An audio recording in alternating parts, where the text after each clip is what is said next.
안녕하세요, 한중현입니다. 거의 이제 차트 내지는 검색기 그런 이제 클래스들만 있었고, 정작 이제 기업 기본적인 분석, 여기서 근간이 되는 이제 실적에서 바탕되는 그 이제 목표 주가 산정, 그 밸류에이션, 이런 내용들은 좀 빈약했던 것 같더라고요. 그러니까 그 컨텐츠 자체가. 그래서 이 컨텐츠도 아무도 안 하신 것 같으니까 그냥 이게 되든 안 되든을 떠나서 내가 한번 해보자. 아무도 안 했으니까. 그 일념 하나로 그 한 우물만 열심히 파서 오다 보니까 이렇게 1년 반 동안 여러분들께 좋은 성과를 보여서 이렇게 좋은 자리로 좀 찾아뵙게 됐습니다. 제가 알기로는 이제 와운의 최연소인 것 같습니다. 와운의 최연소 파트너이자 와운의 최연소로 이제 월간이랑 분기 베스트 파트너를 달았는데, 그럼 나이가 젊어서 오는 강점이 뭐가 있을까라고 생각을 해봤을 때, 지금 이제 디지털 사회잖아요. 디지털 사회는 곧 뭐다? 정보의 바다고, 정보가 너무 많아서 어떻게 보면 문제인 사회잖아요. 예전에는 정보가 너무 한정적이어서 문제라면 문제였다면, 지금은 정보가 너무 많아서 문제라면 문제인 거죠. 그래서 예전에는 정보를 접하는 게 밸류였다면, 지금은 많은 정보 중에서 어떤 정보를 픽을 하느냐가 밸류일 것 같습니다. 저는 그냥 체력으로 밀어붙여서 정말 많은 정보 중에서 좋은 정보를 픽을 해서 그 정보들을 제가 조합을 해서 큐레이팅을 하는, 어떻게 보면 되게 좀 무식한 방법이기도 하죠. 무식하지만 가장 확실한 방법을 여러분들께 좀 선보이는 겁니다. 올해 시장만 놓고 보면 굉장히 힘들었을 겁니다. 특히나 이건 기관 투자자들이 되게 힘들었겠죠. 근데 올해 개인 투자자들의 성과가 생각보다 굉장히 좋았을 겁니다. 왜? 일단 상반기만 해도 이제 AI 반도체 그 날아갔었고요. 그리고 2차 전지 날아갔었고요. 그리고 하반기에 정말 많은 테마들이 한 번씩 돌았거든요. 근데 이런 테마들은 기관 투자자들보다 개인 투자자들이 더 쉽게, 더 빠르게 접근할 수 있는 영역이었거든요. 2023년도 많이 버신 분들도 계실 거고, 그렇게 재미를 못 보신 분들도 계시겠지만, 이제 여러분들도 아실 거예요. 그 주식 투자가 단거리 경주는 절대 아닙니다. 한번 주식시장에 들어오신 분들은 생을 마감하시기 전까지는 웬만하면 주식시장에 계시거든요. 그 말인즉슨 굉장히 긴 마라톤일 겁니다. 긴 마라톤이기 때문에 이번에 수익 봤으면 그 수익 어떻게 지키지 생각을 하시면 될 것 같고, 이번에 수익을 못 보셨으면 그래, 다음엔 내 차례겠지, 이렇게 좀 대범한 마인드로 그런 기다림의 과정, 그리고 그 기다리면서 우리는 뭘 해야 될까요? 그냥 가만히 기다리면 안 되잖아요. 그 기다리는 과정에서 내가 이번에 주도주를 잡았는데 다음 주도주는 뭐가 될까? 내지는 나는 비록 이번 주도주는 못 잡았지만 다음 주도주는 뭐가 될까? 즉 다음 주도주, 주도 섹터, 주도 테마에 대한 생각은 계속 하면서, 그게 만약에 어려우시면 저랑 같이 한번 해보시면 좋을 것 같습니다. 시청자 여러분 안녕하십니까? 이제 조금의 리프레시 시간을 갖고 이제 2부로 돌아왔습니다. 이제 2부가 어떻게 보면 제가 이번 추석 때 진짜로 드리고 싶었던 얘기입니다.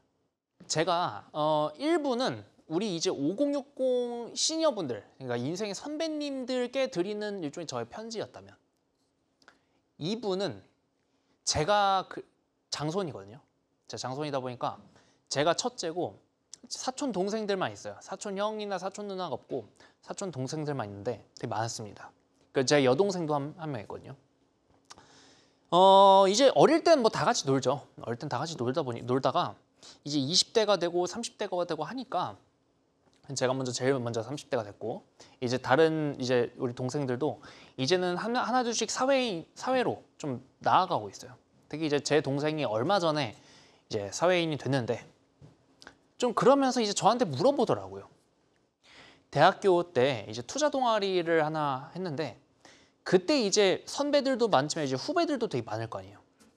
후배들도 저한테 가끔 이제 선배님은 그때 어떤 결정을 내리셨습니까? 그런 질문들이 굉장히 많았어요.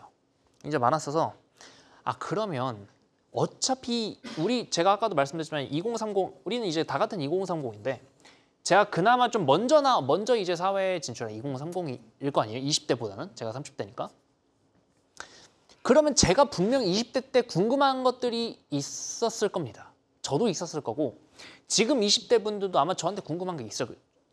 지금의 20대 분들도 아마 지금 살면서 궁금한 게 분명히 있을 거예요. 근데 저는 지금까지 생활을 하면서 조금 아쉬웠던 거는, 좀 걸어온 길이 일반적인 제 또래랑은 조금 달랐어요. 똑같이 이제 뭐 학점 수능 세대니까 수능 보고 대학교 와서까지는 똑같지만 대학교 와서 이제 친구들은 보통 이제 뭐 고시 공부를 하거나 아니면 취업을 위한 토익 공부나 뭐 학점 뭐 대외 활동 뭐 이제 이런 공모전 이런 것들을 할 때 저는 아예 그냥 주식 쪽으로 가버렸거든요. 그러니까 기존에 그냥 친구들이 갔던 길이랑 제가 간 길이랑 조금 달랐어요. 그렇다 보니까 제가 좀 난관에 부딪혔을 때 조언을 구할 수 있는 분이 없었습니다. 별 많지 않았어요.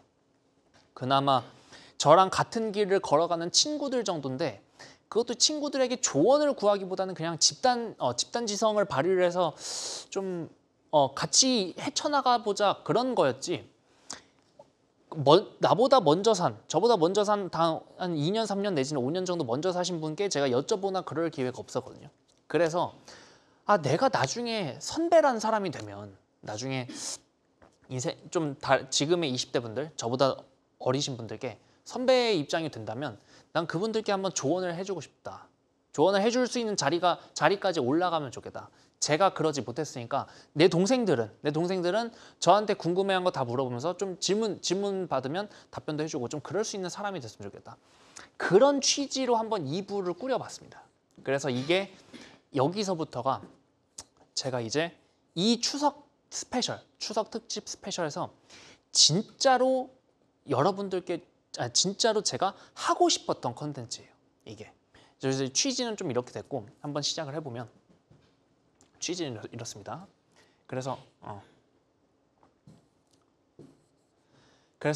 이제 첫 번째로 드리고 싶은 말씀은 자 우리는이라고 하면 우리는 이제 다시 이제 2030 됐죠. 2030을 이제 지칭을 하겠습니다. 우리 MZ.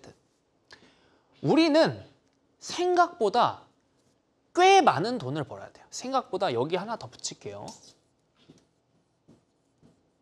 꽤 많은 돈을 벌어야 됩니다. 우리는 생각보다. 그 이유를 제가 하나하나 말씀을 드려볼게요. 왜 우리는 생각보다 꽤 많은 돈을 벌어야 되나요? 자, 미리 말씀드리지만 지금 이 한국 경제에서 이 채널은 주식 투자를 위한 채널이지만 제가 좀 무릅쓰고 이번 파트 2에서는 아까 파트 1에서는 주식 얘기를 많이 했지만 이제는 2030에게 보내는 편지 느낌으로 동생에게 보내는 편지, 내 사랑하는 사촌 동생들, 내 사랑하는 친동생에게 보내는 편지의 느낌으로 주식 얘기보다는 어떻게 하면 우리가 좀 더 미래에 좀 더 윤택하게 살 수 있을까에 대해서 좀 얘기를 할 거예요. 그렇게 봤을 때 첫 번째로 말씀드릴 거는 우리는 생각보다 꽤 많은 돈을 벌어야 됩니다. 자, 한국은행의 기준금리 변동 추이예요. 벌써부터 어렵지만 어려울 거 전혀 없습니다. 자, 보시면 이게 2008년이에요. 2008년에 이제 리먼 브라더스 사태 딱 터졌을 때 이제 우리는 이제 제가 이때는 이제 고등학생이었지만 이때 이제 박태원 선수 이제 08년에 이제 베이징 올림픽이었죠. 그때 이제 박태원 선수랑 김연아 선수 보면서 막 응원했던 기억이 아직도 나는데 이제 대외적으로는 이제 미국에서 그때 아직도 기억납니다. 이때가 추석 때였습니다. 추석 때 리먼 브라더스가 팍 터졌죠, 우리. 그리고 추석 연휴 끝나고 완전 피바다가 됐었던. 이때 이제 금리를 빠르게 내립니다. 아주 빠르게 대응을 해서 되게 대응을 잘했습니다. 그러다가 살짝 올리고 이때가 2012년. 2011년에 이제 뭐 있었죠? 유럽 위기 있었죠. 남유럽 위기 있었고 그때부터 지금부터 딱 10년 전이죠. 지금부터 10년 전, 2012년. 그러니까 우리가 한 대충 제 또래 분들은 아마 10학번에서 1, 2학번 한 요때쯤이 이제 새내기였을 겁니다. 대충 요 라인이 제 나이가 좀 추정이 되지만 제 친구들은 아마 10학번에서 1, 2학번 요 사이 어딘가쯤에 제 친구들이 이제 새내기 활동을 했을 겁니다. 새내기를 했을 때부터 금리가 그때 이후로 쭉 빠졌습니다. 자, 다시 한번. 제 친구들이 저와 제 친구들이 새내기 때부터 금리는 쭉 빠지기 시작했습니다. 금리가 빠졌다는 건 뭐죠? 뭐 극단적으로 돈 빌리기도 그렇게 어렵지 않을 뿐더러 돈을 빌려도 이자에 대한 부담이 없었어요. 물론 이제 이때 이제 대출 받아서 그 돈으로 공부하고 그런 이제 그런 사람들보다는 보통 대학생들은 대출은 다들 생각을 못하고 이제 아르바이트를 해서 학비를 버는 걸 생각을 했죠.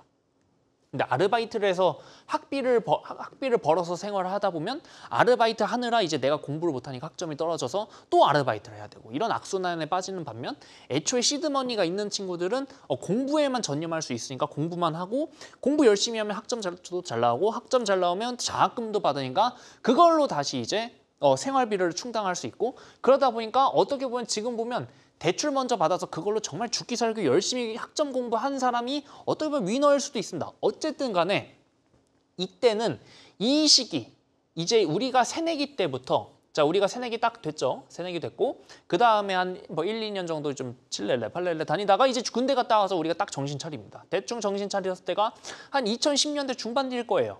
이때부터 정신 차려서 이제부터 졸업까지 열심히 달리다가 졸업 후에 이제 취업 준비도 한 1년 정도 하고 뭐 해외여행, 해외 연수, 어학연수 이런 것도 다녀오고 어쩌고 하면 대충 제 또래 친구들이 2020년 초 전후로 해서 요때 이제 신입사원이 됩니다.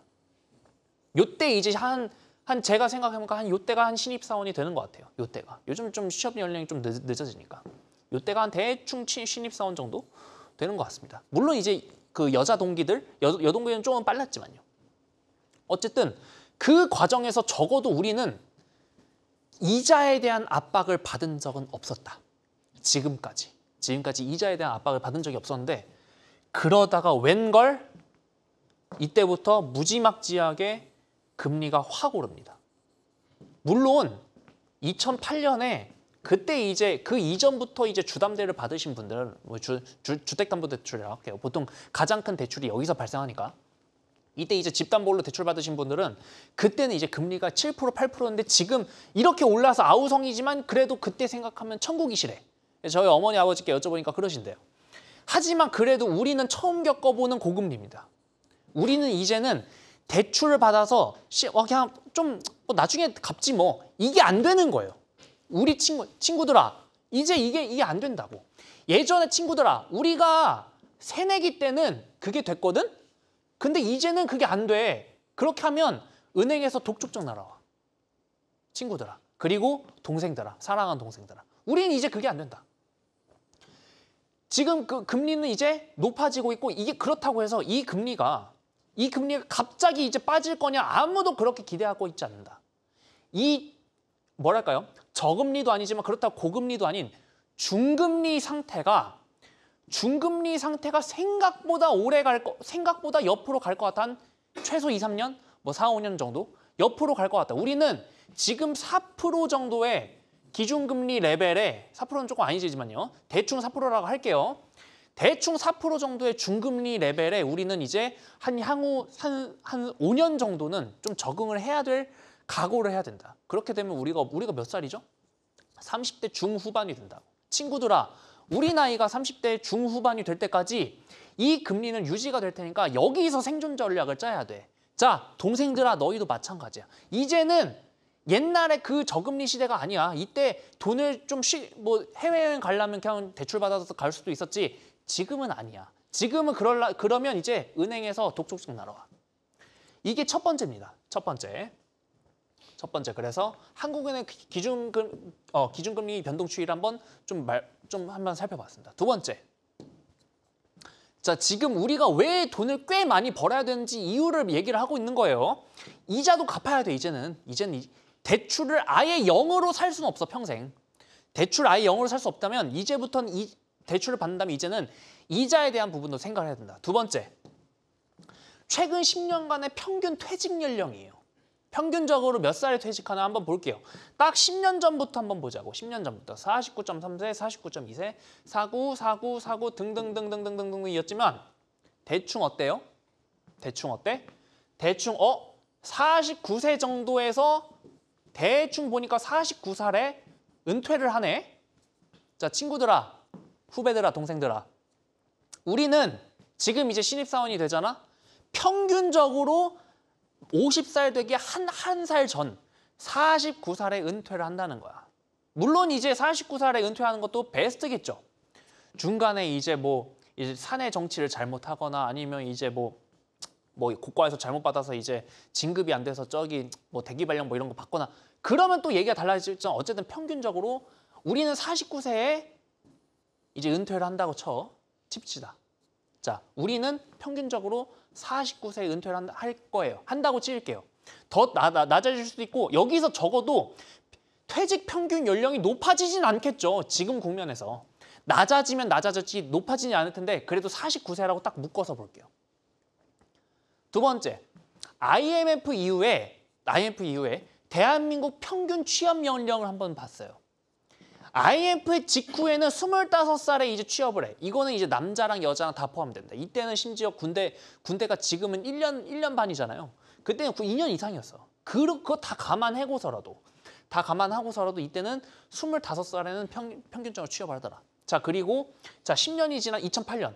자, 우리 아까 말씀드린 올림픽 때 그리고 리만 브러더스 사태가 터졌을 때는 그래도 27살에 취업을 했더라. 이때는 20대 중후반에 그래도 취업을 했는데 2018년에는 30살이 넘어갑니다. 평균 취업 연령이 아마 그리고 2022년 통계를 보면 조금 더 올라갔겠죠. 이게 제가 확인을 해보니까 31.8세 정도로 제가 기억을 합니다. 거의 32세죠. 32살에 이제는 평균적으로 첫 입사를 하는데. 아니 뭘 그렇게 평균 취업 연령이 이렇게 높아져. 하지만 통계가 이렇습니다. 통계가. 자, 다시 한번 그러면 여기서 보자. 자, 우리는 49에 이제 은퇴를 하는데 점점 더 우리가 소득이 발생하기 시작하는 구간이 점점 더 늦어지네. 그러면 이게 두 번째. 이게 이제 첫 번째가 금리였고요. 두 번째가 이제 평균 퇴직 연령. 세 번째가 이제 평균 취업 연령. 네 번째가 뭐냐? 네 번째. 이것도 중요합니다. 자, 우리의 임금 상승률이랑 한국의 물가 상승률도 같이 고민을 해야죠. 자, 예를 들어서 나 올해 1,000원을 벌었어. 이번 달 올해 1,000원을 벌어서 이걸로 라면 1,000원짜리 라면을 사 먹어. 올해는 그렇게 됐다고 칩시다. 자, 그리고 내년에는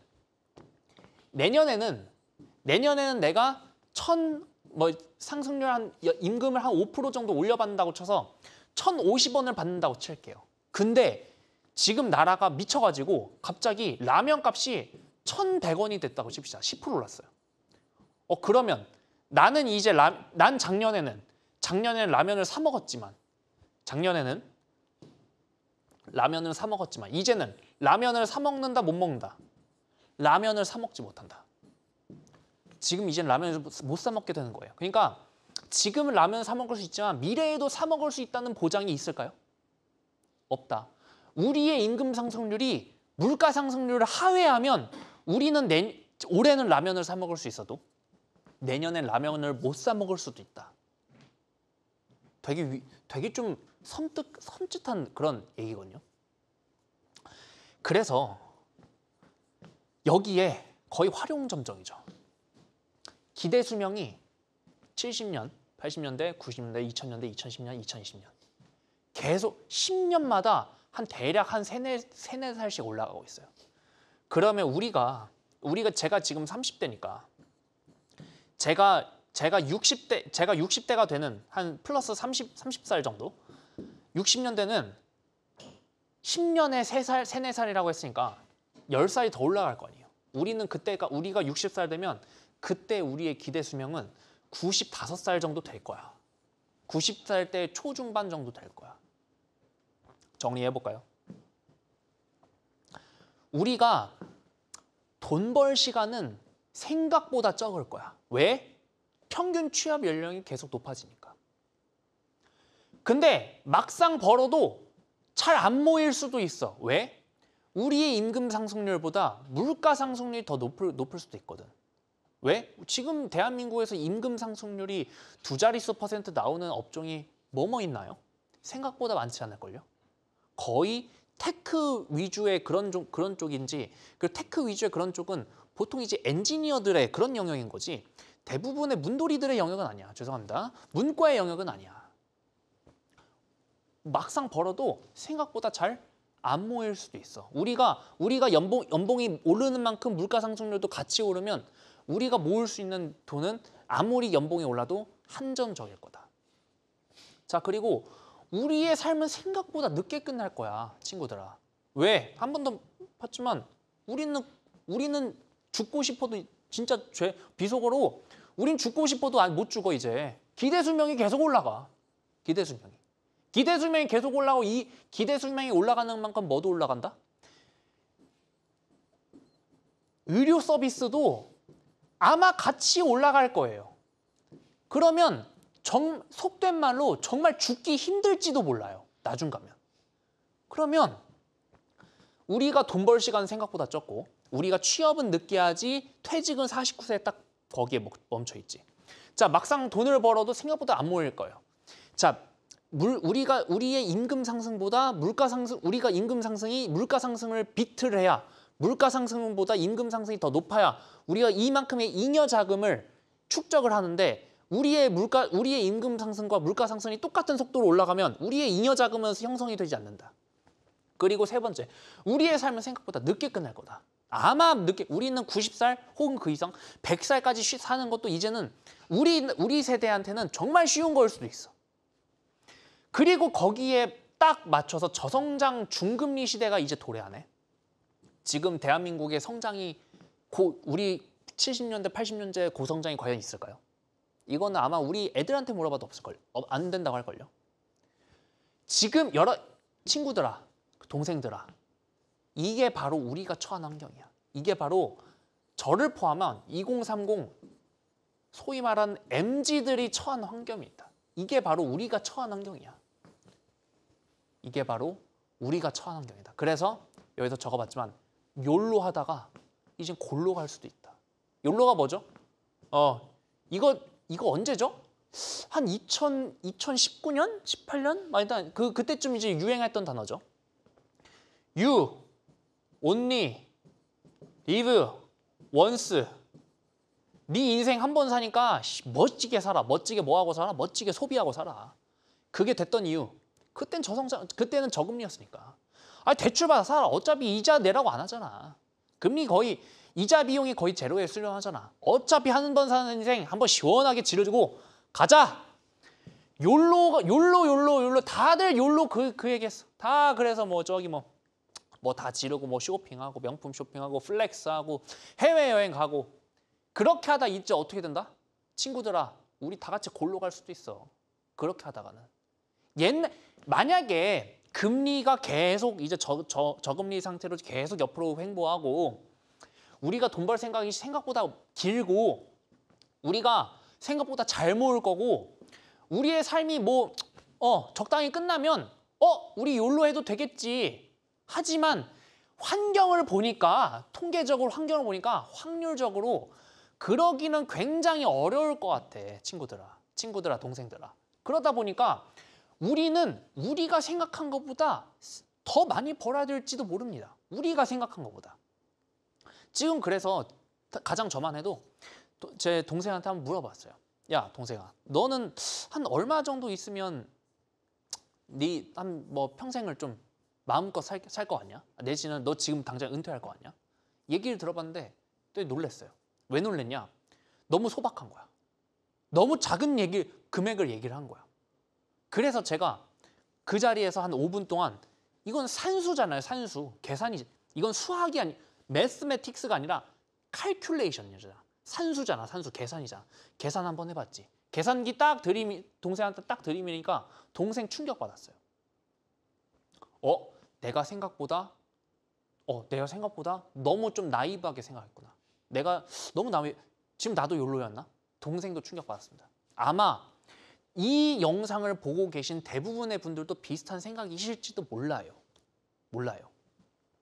그래서 우리가 생각보다 꽤 많이 돈을 벌어야 됩니다. 환경이 이렇다 보니 이게 우리가 처한 환경이고 우리가 처한 환경이 당장 드라마틱하게 바뀔 거란 기대는 저는 안 해요. 저는 안 하기 때문에 그렇기 때문에 우리는 생각보다 돈을 많이 벌어야 됩니다. 그냥 이렇게 돈을 좀 벌면 안 돼. 그것도 안 돼. 우리가 생각보다 많이 벌어야 돼. 왜? 은퇴하면 그때부터 저 멀리 우리가 죽는 날까지 벌어둔 돈으로 이제 생활을 해야 되니까. 은퇴 시기는 딱 정해져 있는데 우리가 살아가는 시기가 점점 더 길어지고 있어. 그러면 모아둔 돈을 쓰는 분모가 점점 더 커지잖아요. 그럼 분자는, 그럼 이제 그 전체 액수는 우리가 써야 되는 돈들이 계속 줄어드는 겁니다. 그러니 우리가 생각보다 많이 벌어야죠. 자, 그래서 그러면 알았어, 중요한 알았어. 그럼 돈 많이 벌겠는 거 좀 나도 공감할게. 그러면 많이 벌기 위해선 어떻게 해야 돼? 오빠 어떻게 해야 돼? 형 어떻게 해야 돼? 중현아 어떻게 해야 돼? 많이 벌기 위해선 그럼 어떻게 해야 돼? 그거에 대해서 좀 생각을 해봤어요. 많이 벌기 위해서는, 자, 이거 뭐죠? 여러분, 이거 뭐죠? 이건 뭐 시계처럼 보이죠? 제가 이걸 왜 넣었을까요? 이게 T입니다. T를 뭐라고 하죠? T를 뭐라고 하죠? 타임. 부자든 빈자든 노인이든 애든 남자든 여자든 어떤 종족이든 어떤 생물이든 지구상에 같이 살아가는 모든 생명체에게 똑같이 적용되는 거 딱 하나만 꼽으라. 시간이다. 우리는 똑같이 누가 됐든지 간에 24시간을 살아갑니다. 우린 똑같이 누가 됐든지 간에 똑같이 주어져요. 이건 식물에게도 주어집니다. 누구에게 다 주어지는 거야. 그러면 똑같은 시간이잖아. 이거를 이제 누구에게나 똑같이 주어진 24시간을 이제 이거를 어디다 쓸지가 나에게 주어진 인풋은 이만큼이니까 이 인풋을 어떻게 효율적으로 쓸지가 우리가 가장 먼저 고민을 해야겠죠. 우리가 돈을 버는 거잖아요. 소득엔 보통 크게 뭐 여러 가지만 있겠지만 크게 나눠보면 두 개가 있겠죠. 노동소득이랑 자본소득이 있을 겁니다. 노동소득 뭐예요? 우리가 회사 가서 막 하기 싫은 일을 해가면서 월급 받는 거. 자, 자본소득은 뭡니까? 투자 수익, 뭐 이자 수익, 뭐 배당, 뭐 이런 것들. 노동소득은 내가 버는 소득이고 자본소득은 내 돈이 벌어다 주는 소득이야. 이 24시간을 어디다 분배를 할지가 고민을 해봐야 되는 거예요. 자, 어려운 얘기죠. 어려운 얘기지만 제가 가장 한번 기본적으로 우리 좀 간단한 걸 한번 생각해 볼까요? 자, 어떤 사람이 A라는 사람이 있어요. A라는 사람이 있는데 얘는 한 진짜 잘 나가는 IT 회사야. 진짜 잘 나가는 IT 회사고 연봉이 2억이야.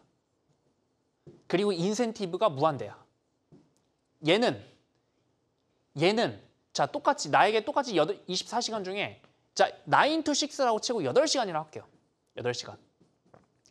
8시간이 주어진다면 이 A란 친구는 일하는데 그 자기의 시간을 쓰는 게 좋을까요? 아니면 그 시간에 투자를 하는데 시간을 쓰는 게 좋을까요? 저라면 제가 A라면 내지는 제 친구가 A라면 전 이 친구한테 투자라고 안 할 겁니다. 왜? 야, 그 시간에 너 그냥 일해. 일하면 너 일단 연봉 2억에다가 인센티브 무한대라면 너 인센티브 10억 터지면 어떡하게? 너 인센티브 10억, 너 주식 투자로 10억 벌 수 있어? 내지는 너 주식 투자로 2억 벌 수 있어? 2억 이상 벌 수 있으면 너 그 시간에 주식해. 너 그럴 자신 있어 없어? 물어볼 겁니다. 아마 없겠죠. 아마 힘들겠죠. 할 수 있겠지만 그거를 무한대로 계속 반복할 수는 없겠죠. 어느 해는 좋고 어느 해는 나쁘고 이러겠지. 근데 월급이란 거는 내가 잘하든 못하든 잘리지 않는 이상 계속 그 월급은 계속 받는 거잖아요. 자, 또 하나가 있습니다. 또 하나 이번에는 B라는 친구를 한번 예로 들어볼게요. B는 공무원입니다. 공무원이에요. 이 친구는 고정적으로 월급 세금 떼고 300만 원 받아요. 종원아 보고 있냐? 너 얘기다. 이 친구는 300만 원 받아요. 공무원의 인센티브가 있을까요? 인센티브가 아마 거의 없다고 합니다. 사실상 없다고 합니다. 사실상. 이 친구가 네. 어쨌든 이 친구는 자, 그러면 이 친구에 주어지는 8시간을 이 친구는 어디에 쓰는 게 좋을까요? 물론 이제 이 8시간을 정말 열심히 해서 일을 할 수도 있겠죠. 정말 열심히 해서 일을 할 수도 있겠는데 더 열심히 일해봐야 나에게 더 떨어지는 게 없잖아. 그럼 저라면 이 친구한테 야, 너 그럼 어차피 뭐 공무원이 이제 어쨌든 정해진 일을 하는 거고 나라에서 시키는 정해진 일을 하는 거고 그거에 대한 정해진 페이를 받는 거고 그 이상은 아마 없으니까 그러면 남는 너의 시간, 너의 노동력, 너의 인풋을 너는 그러면 그거는 투자를 하는데 써라. 투자를 하는데 좀 써라. 그 남은 열정을. 저는 이렇게 조언을 해주고 싶어요. 가장 대표적으로 자 8시간 너 그렇게 해서 너 한 달에 뭐 300만 원이니까 이거는 한 연으로 치면 대략 4천이라고 칠게요. 너 하루에 8시간씩 주식 공부하면 너 1년에 4천 정도 모을 수 있니? 아까는 2억이었죠. 2억 플러스 알파였지. 근데 4천 정도면 좀 할만한데? 이런 친구들은 제가 주식 투자 내지는 투자를 권해요. 이런 친구들, 이런 동생들. 다시 한번. 자, 그러면 이건 공통점이 뭔가요? 공통점이 뭐다? 누구에게나 똑같이 24시간이 주어지는데 그 24시간 중에 자, 일하는 시간 8시간 내지는 8시간 외에도 이제 초과 근무를 하는 뭐 2시간을 칩시다. 이 2시간이 이게 포인트인데 이 2시간을 더 야근을 하는 데 쓸지 아니면 빨리 칼퇴해서 빨리 투자 공부를 하는 데 쓸지 뭐가 더 실익이 클지를 고민을 먼저 해야 된다. 돈을 많이 벌기 위해서는 일단 그거 먼저 고민해야 된다. 뭐가 어디에 나의 남는 2시간이라는 인풋을 어디에 쓸지, 어디에 배분을 할지가 좀 더 포인트다. 어디에 배분을 할지. 이거는 여러분들의 성향에 따라서, 이거는 여러분들이 처한 상황에 따라서 다르겠죠. 그래서 저는 우리 친구들 그리고 제 후배들에게 일단 시드머니 2억은 모으고 시작을 하라고 해요. 2억은 모으고. 왜? 되게 좋은 이제 장표를 갖고 왔거든요. 이게 자 10억까지 모으는데 연간 1,000만 원씩 저축해서 모으는 거랑 연간 7% 수익률로 이제 모으는 거랑 비교한 차트예요. 그랬더니 200K 달러, 그러니까 2억 정도, 우리 돈으로 2억 정도. 2억 정도가 이제 저축으로 모으는 돈의 속도나 투자로 모으는 돈의 속도나 이게 거의 비슷하다는 거야. 그러면 그 이하, 즉 1억부터 1억 정도는, 1억 이하 구간, 뭐 1억, 2억 구간은 이때는 저축으로 돈을 모으는 속도가 압도적으로 빠르다는 겁니다. 뭐 이건 되게 직관적이에요. 되게 직관적인 얘기인 게, 자 보세요. 나는 투자 수익률로 연에 10% 낸다고 칩시다. 연에 10% 낸다고 쳐. 예를 들어서 연에 10% 낸다고 치자. 워렌 버핏보다 뛰어나죠. 워렌 버핏보다 훌륭하죠. 근데 안타깝게도 시드머니가 1,000만 원이에요. 그럼 이 친구는 1년에 수익금이 얼마예요? 100만 원입니다. 100만 원을 투자로 모으는 거랑 그냥 1년에 100만 원, 1년에 1,000만 원 저축으로 모으는 거랑 뭐가 더 커요? 이게 더 크잖아. 이게 더 크잖아. 여기서도 알 수 있겠지만 우리는 결국 투자의 시드머니 자체를 높여야 돼요. 투자의 시드머니 자체를 높여야 돼요. 그게 대충 이렇게 시뮬레이션, 이게 연 1,000만 원 저축이랑 연 7% 투자 수익으로 시뮬레이션을 돌려보니까 대략 시드머니 2억까지는 2억부터가 패리티가 딱 되고 2억 이상부터는 투자로 버는 게 훨씬 더 빠르더라. 되게 재밌는 시뮬레이션이었습니다. 그래서 한번 갖고 와봤습니다. 그래서 우리가 시드를 모아야 되는 이유는 모은 다음에 굴리는 게 더 빠릅니다. 작은 상태에서는 굴려봐야 뭐 물론 굴러는 가겠지. 근데 그게 굉장히 느리다는 거예요. 이 정도 모은 다음에 굴려야 훨씬 더 빠르다는 겁니다. 그리고 여기서 말하는 1밀리언, 10억은 그냥 어떻게 보면 백만장자, 이런 상징적인 숫자잖아요. 이거를 뭐 조정을 해보면 돼요. 조정해보면 되는데 어쨌든 모은 다음에 굴리는 게 훨씬 더 빠르고, 자 그래서 우리가 부를 축적한 이유 중 가장 큰 이유 중 하나가 뭔가요? 우리는 의, 식, 주를 우리가 죽을 때까지 영위를 하기 위해 우리는 돈을 모으는 거잖아. 자 의는 뭐 옷 좀 사면 되지. 뭐 좀 싼 거 사면 되지. 식은 좀 그래 하면 되지. 자 주는 어떻게 할 건데? 주는 어떻게 할 건데? 얘들아, 너희 지하철에서 잘 순 없잖아. 아니 뭐 우리 50살, 60살까지 고시촌에서 살 수는 없잖아. 우리는 어쨌든 주에 대해서는 우리가 결국 큰 돈을 가장 큰 돈이 지출되는 곳이 영역이 어디야? 바로 여기잖아. 우리 보금자리. 우리 보금자리에 여기에 들어오려고 우리가 지금까지 열심히 일한 이유가 이거 하나 해결해 보려고 그런 거 아니겠니? 여러분 안 그러십니까? 근데 이 집은 기본적으로 단위가 일단 최소 몇 억이에요. 지금 서울 아파트의 중위 가격이 조금 내려와서 9억이에요. 9억 정도, 9억에서 10억 그 사이입니다. 중위 가격이라 하면 좋은 거, 나쁜 거 다 뚱쳐서 가운데 거의 어떻게 보면 가장 평균적인 아파트 가격이 9억 정도 된다는 거예요. 자, 9억 정도의 아파트를 살려면 기본적으로 내가 얼마나 갖고 있어야 돼? 뭐 대출, 풀 대출, 소위 말하는 연끌 대출 다 한다고 쳐도 난 얼마 갖고 있어야 돼? 소득이랑 다 한 대충 한 4에서 5억 정도는 갖고 있어야 그래야 대출이 나올걸요? 그래야 나머지 대출이 나올걸? 아마 지금 기준으로는 조금 더 갖고 있어야 될 수도 있습니다. 어쨌든 그러면 나는 기본적으로 집을 사기 위해서 집이라는 새로운 리그에 참가하기 위해서는 기본적으로 이 정도의 시드머니는 갖고 있어야 되는 거야. 기본적으로. 이 정도의 시드머니를 저축만으로 모으기가 쉽다 어렵다? 어려우니까 2억 정도까지는 그냥 일단 생으로 모으고 그 다음부터는 투자로 해서 그렇게 해서 한 뭐 4억에서 5억 정도 모은 다음에 이걸로 집으로 들어가서 여기서부터 이제 인생 2막 내지는 40대를 시작하면 되는 거지. 이게 바로 우리가 시드머니를 모아야 되는 이유다. 이렇게 큰 그림을 그리고 가면 된다. 아셨습니까? 자, 그래서 투자는 필수입니다. 왜 단을 이렇게 크게 썼을까요? 투자는 필수 맞아요. 투자는 필수입니다. 다 그런 얘기하지만 필수 맞는데 투자는 필수는 맞는데 열심히 공부한 다음에 시드머니 2억을 모았으면 이 두 가지 전제 조건이 이행이 된 사람한테 투자는 필수다. 만약에 이거 하나라도 이행이 안 됐으면 투자는 필수도 아니다. 투자하지 마. 미안한데 친구들아, 동생들아, 너희 이거 2개 정도의 전제 조건 이행하지 못했으면 미안한데 너희 투자하지 마. 왜? 첫 번째는 열심히 공부를 안 했다면 너 어차피 시드머니 모아서 들어와도 네 시드머니 까먹을 수밖에 없어. 너희 지금 매년 7%씩 수익 보려고 들어왔지. 그 7%를 매년 까먹을 수도 있다는 거야. 그러니까 열심히 공부해야 돼요.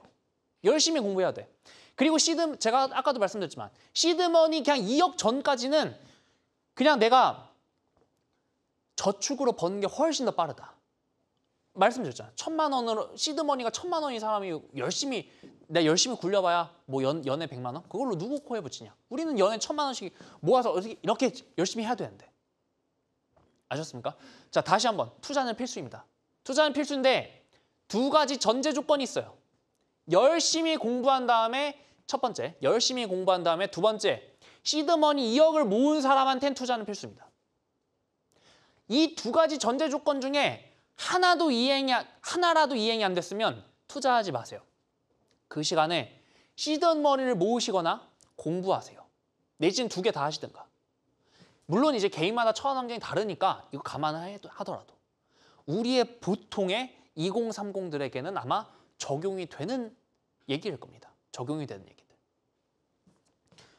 그래서 그러면 어떻게 투자를 할까를 이제 여기까지 투자는 필수라는 거에 대해서 공감을 했으면 그 다음에는 어떻게 할까가 이제 필요하겠죠. 어떻게 할까? 그래서 본인의 투자 성향 먼저 파악을 해야 돼요. 이거 뭐 거창한 거 아니죠. 우리가 은행이나 증권사 가면 이제 펀드 이런 거 가입하면 투자 성향 먼저 분석을 하잖아. 그랑 똑같아요. 당신이 지금 고정소득이 있습니까? 뭐 있다면 얼마입니까? 당신의 나이는 얼마입니까? 그래서 당신 나이가 몇 살입니까? 그래서 몇 살에 은퇴하실 예정입니까?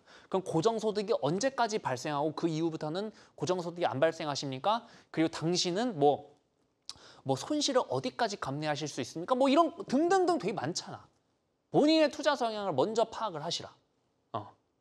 가장 단적으로 뭐 이런 분도 있어요. 가장 단적으로 열심히 공부한 다음에 시드머니 2억을 모았어. 근데 나는 자 이런 사람이 주식 투자 판에 들어왔는데 자 이런 사람이 이제 주식장에 들어왔어. 근데 어떤 주식이 마이너스 1%만 떨어져도 밤에 잠을 못 자. 바들바들 막 떨어. 잠을 못 자. 막 플러스 1%만 돼도 막 오늘 소고기 파티다 막 가자 막 이래. 이런 분들은 주식 투자하면 안 돼. 이런 분들은 이게 어떻게 보면 성향이죠. 변동성에 대해서 내가 민감하게 반응을 하느냐 안 하느냐. 저는 그것도 되게 중요하다고 생각합니다. 그래서 변동성을 기본적으로 여러 시장이 있겠죠. 주식 시장도 있고 채권 시장도 있고 외환 시장도 있고 심지어 뭐 선물 옵션 파생 시장, 뭐 코인 시장, 뭐 부동산 시장 많겠지만 기본적으로 주식 시장의 특성은 변동성이 강해요. 아무리 좀 저평가 우량주, 아까 말씀드린 밸류에이션 영역에 있는 저평가 우량주라고 해도 시장이 폭락하면 어쩔 수 없이 같이 폭락할 수도 있어. 근데 나는 1%짜리에 1% 왔다 갔다 하는 거에 벌벌벌 떨고 일상생활이 안 되면 그런 사람도 역시나 주식 투자하면 안 되지. 이런 본인만의 투자 성향을 직접 파악을 해야 된다. 그것도 필수다. 그러니까 이것 중 하나가 뭐 그런 성향들도 있는 겁니다. 자, 두 번째. 그거를 지속 가능 여부를 먼저 또 파악을 해야겠죠. 지속 가능 여부는 뭡니까? 자, 오케이. 나는 빨리 취업했고 내 정년은 한 뭐 60살까지야. 그리고 나는 그동안 돈을 심지어 많이 벌 것 같아. 그리고 나는 변동성에도 되게 둔감할 수 있어. 그런 사람이 나는 레버리지 3배 쓸래. 자, 이렇게 하고 딱 들어왔어요. 돼요, 안 돼요? 안 되죠. 레버리지를 쓴다는 거 자체가 문제가 아니라 레버리지를 쓰면 지속 가능하냐 불가능하냐. 불가능하다. 왜? 언젠간 나는 어쨌든 10년간을 투자를 한다면 이 10년 동안은 한 번 정도는 큰 폭락장이 오겠죠. 어떻게 10년 동안 매번 이렇게 되겠습니까? 이번에 코로나 때도 그랬고 10년에 한 번 정도는 큰 폭락장이 올 텐데 레버리지 쓰는 사람들은 이 폭락장에 반대 매매 나가서 반대 매매 나간다는 건 뭐예요? 내 원금이 0이 된다는 거예요. 반대 매매가 나가서 이 리그에서 아웃이 돼요. 이 시장에서 아웃이 된다고. 아웃이 되면 안 되잖아. 난 레버리지가 만약 없어. 레버리지가 없으면 만약에 사둬도 빠지면 소위 말하는 존버를 하면 돼. 버티면 돼요. 왜? 버텨도 매도할 필요 없으니까. 매도하라고 누가 뭐라 안 하니까. 근데 신용을 끼는 순간 누가 매도하라고 해. 강제로 매도를 시켜버려. 그래서 그냥 나는 매도하기 싫은데 강제로 청산당해서 이 시장에서 아웃이 돼. 이런 것들은 지속이 불가능하겠죠. 물론 폭락 직전에 난 레버리지 다 청산하고 이때 이제 수익 실현하고 난 이제 놀러 가야지. 막 하와이 가니까 뭐 시장에 폭락해 있네. 이런 요행도 물론 100명 중에 한두 명은 이 요행에 당첨이 될 거야. 하지만 이게 제너럴한 우리의 퍼블릭의 이슈들은 아니잖아. 우리 그냥 보통의 보편의 그런 이슈들은 아니잖아요. 되게 드물 거잖아. 지속 가능한 여부 파악을 해야 된다. 자, 그리고 이제 이렇게 해서 위상 이것들을 베이스로 이제 기술적 분석보다는 기본적 분석을 해야 되고 정량적 분석보다는 정성적 분석을 해야 된다. 뭘까요?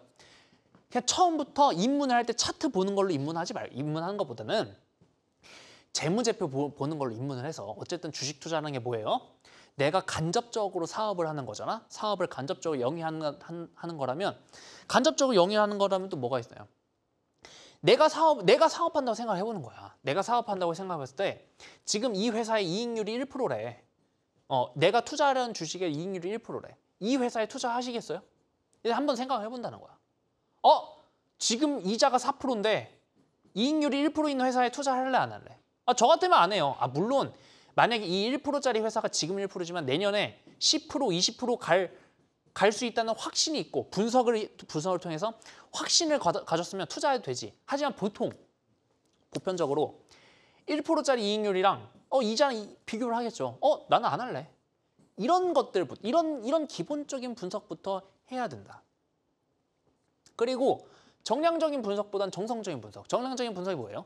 그냥 숫자들만 쭉 나열하지 말고 그 숫자 사이사이에 있는 문맥들, 컨텍스트들, 그에 대한 행간을 읽어내고 아, 이 숫자가 왜 나왔다.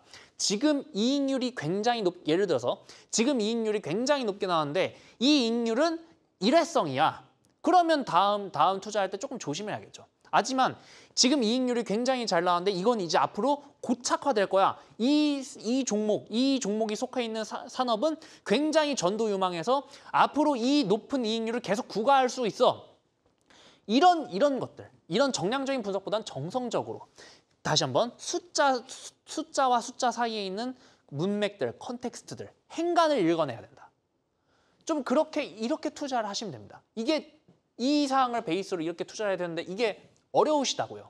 어려우시면 여기 오시면 돼요. 멀리 가실 필요 없어요. 제가 이거는 밸류에이션 스페셜 강의였는데 이거 땡튜브, 너튜브에서 그냥 한중현 밸류에이션이라고 치면 제가 한경에서 촬영한 거 이거 강의거든요. 총 10강이거든요. 10강.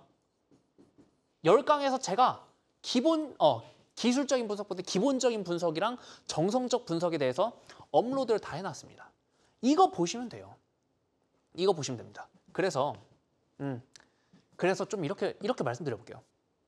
여러분, 티끌은 모아봐야 티끌인 거 인정. 근데 티끌은 모으는 게 아니에요. 티끌을 굴려야 되는 거야. 티끌을 굴려야 태산인 거지. 티끌 모아 태산은 옛날에 그 우리 어머니 아버지 시절에 IMF 터졌을 때 이자율 15% 20% 됐을 때 그때는 내 원금 그 은행에다 몰빵하고 5년도 안 돼서 원금 더블 날 때야. 5년도 안 돼서. 물론 그때 은행에 넣을 수 있나요 없나요? 물론 없겠죠. 그 은행에 넣는 것 자체가 되게 리스크 테이킹일 수도 있겠지. 왜? 그때는 은행이 부도난에 만에 그 시기였으니까. 어쨌든 간에 우리 어머니 세대들 그때 이제 당신들의 그 시대랑 지금 우리 친구들아, 동생들아, 우리의 시대랑은 달라. 다르니까 지금은 티끌을 굴려야 돼. 다시 한번 어떻게 굴려야 된다?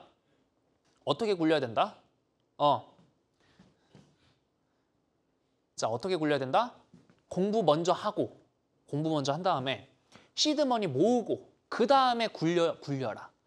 비단 지금 이 채널은 한국경제TV 이 채널은 주식 전문 채널이긴 하지만 친구들아, 너희 주식 안 해도 돼. 성향이 안 맞으면 안 해도 돼. 뭐 코인을 하든 뭐 채권을 하든 뭐 뭘 하든 간에 상관없고 어쨌든 똑같이 공통적으로 적용되는 원칙은 공부한 다음에 시드 만들어서 그때 투자를 해라. 뭘 투자해도 상관없으니까 공부한 다음에 시드 만들어서 투자해라. 그리고 만약에 그 과정에서 나는 주식이 좀 맞는 것 같아 하면 이걸 베이스로 기본적 분석이랑 정석적 분석 먼저 해보고 이게 어렵다. 이거에 대해서 갈피를 잘 못 잡겠다. 너튜브에서 내가 최근에 업로드 올린 영상들, 밸류에이션 특강 영상들 확인해 보길 바래. 친구들아, 동생들아. 아시겠습니까? 그래서 티끌 모아봐야 티끌이지만 티끌은 굴리면 태산입니다. 그래서 저는 이제 이게 되게 어려워 보이지만 아마 이제 경제학과나 내지는 경영학과 전공하신 분들은 아마 많이들 보셨을 겁니다. 많이들 보셨을 텐데 자, 풀어드릴게요. FB는 Future Value, 미래 가치는 PV, Present Value 곱하기 1 플러스 i가 이제 어떻게 보면 이자율입니다. 이자율 개념입니다. 이자의 승수. n승이야. 자, 풀어볼게. 퓨처 밸류는 지금 밸류에서 이자율의 몇 승. 어렵지 않죠. 예를 들어서 퓨처 밸류가 내년의 이자를 한번 계산해 볼까요? 내년 이자는 지금 원금의 이자율이겠죠. 1 플러스 이자율. 이게 이제 내년 거겠죠. 여기에 한 번 더 곱하면 내후년의 이자. 여기에 또 한 번 곱하면 내내후년의 이자. 그거에 대한 미래 나의 원리금이겠지. 그걸 이제 n승으로 표현한 겁니다. 이게 왜 중요하냐? 이게 왜 중요하냐? 여기서 이 퓨처 밸류를 가장 크게 키울 수 여기서 이 퓨처 밸류를 가장 크게 키울 수 있는 팩터가 뭡니까?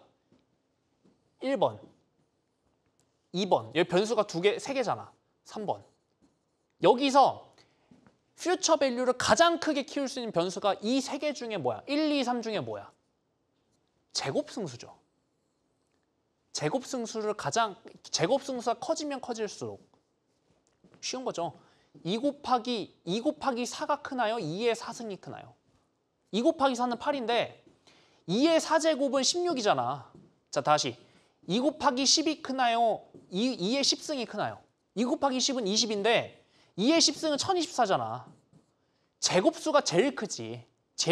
제곱수를 키우는 게 제일 중요하지. 이 제곱수가 뭐다? 이게 바로 시간이다. 이게 바로 시간이다. 친구들아, 동생들아. 시간 어디서 얘기했다? 시간 여기서 얘기한 그 바로 우리에게 똑같이 주어지는 하루에 24시간이라는 그 시간이 여기서 이 n승, 즉 이게 t다. 이게 바로 시간이다. 이 말은 뭐다? 올바른 방향으로 간다면 그 방향이 맞다면 시간을 계속 투여하면 투여할수록 우리는 원하는 곳에 더 빨리 도달할 거다. 결국 꾸준하라는 거예요. 꾸준히 해라. 친구들아, 결국 우리는 꾸준히 해야 된다. T를 높일수록 퓨처 밸류가 높아지니까 우리는 결국 꾸준히의 힘을 믿어야 된다. 그리고 우리의 어머니, 아버지들, 당신들의 세대보다 우리가 지금 낳은 게 딱 하나 꼽으라면 우리는 젊음이 있다. 우리는 젊음이 있다는 거는 우리는 시간이 있다는 거야. 이 시간을 헛되이 쓰지 말고 꾸준하게 노력하고 정진해서 생각보다 꽤 많은 부를 이루기 위해 한번 열심히 달려가 보자. 이거를 제가 이 2부 타임에 말씀드리고 싶었던 거예요. 그래서 마지막으로 우리의 최종 목적은 뭡니까? 여러분들의 최종 목적은 뭡니까? 저는 목적이 하나 있었어요. 그리고 저의 목적은 제가 이제 일을 시작한 지가 제가 26살부터 이제 일을 시작해서 일을 시작한 지가 꽤 오래됐습니다. 나름 꽤 됐죠. 이제 선배님들한테는 별로 안 되겠지만 어쨌든 꽤 됐습니다. 그리고 저의 목표는 내 집 마련이었어요. 저의 목표는 내 집 마련인데 저는 이거를 달성을 위해서 열심히 가봤습니다. 그리고 이런 목적이 있어야 그래야 중간에 조금 제가 이렇게 말씀드렸지만 꾸준히 하는 게 중요하다라고 말씀드렸지만 말이 쉽지. 중간에 한번 좌절도 하고 매너리즘에도 빠지고 조금 지치기도 하고 어쩌고 하잖아. 그럴 때마다 옆에서 누군가가 나를 일으켜 세워주지 않아. 나를 일으켜 세워주는 거는 나 자신이야. 그리고 나 자신을 일으켜 세워주는 거를 내가 내 자신을 일으켜 세우려면 결국 목적이 있어야 돼. 그리고 한준현의 경우에는 목적 중 하나가 집이었지만 여러분들은 이제 목적들이 여러 가지가 있겠죠. 경제적 자유를 위해서든 아니면 나는 나중에 뭘 할 거야. 그 목적 다 같이 있는 목적이니까 그 목적을 위해서 그 목적만 바라보면서 우리 한번 꾸준히 열심히 한번 달려가 보자. 이거를 제가 드리고 싶었던 이 얘기가 제가 드리고 싶었던 얘기입니다. 그래서 이제 이 페이지가 마지막인데 참 그래서 2타임 좀 열심히 달려왔는데 좀 이게 누군가에게는 좀 듣기 좋았을 수도 있고 대신 누군가에게는 아마 듣기 싫었을 수도 있을 겁니다. 하지만 모두가 듣기 좋았다는 방송보다는 다수가 듣기 좋았던 방송이 되었길 바라면서 그러면서 이제 저는 다시 이제 본업으로 돌아와서 와우넷 파트너로 돌아와서 한경 파트너로 돌아와서 저는 이제 다시 한번 주식으로 돌아와서 좋은 얘기를 이 해당 채널을 통해서 좋은 얘기를 해드릴 테니까 저랑 같이 해보실 분들은 지금 같이 참여를 해주시면 되겠습니다. 그러면 우리 시청자 여러분들 자, 한타 1부, 2분 2타임 1시간씩 2타임 총 2시간 동안 들어주시느라 너무너무 고생 많으셨고 다음 이 시간에 좀 더 좋은 컨텐츠로 찾아뵙도록 하겠습니다. 자, 감사합니다. 인사드리겠습니다.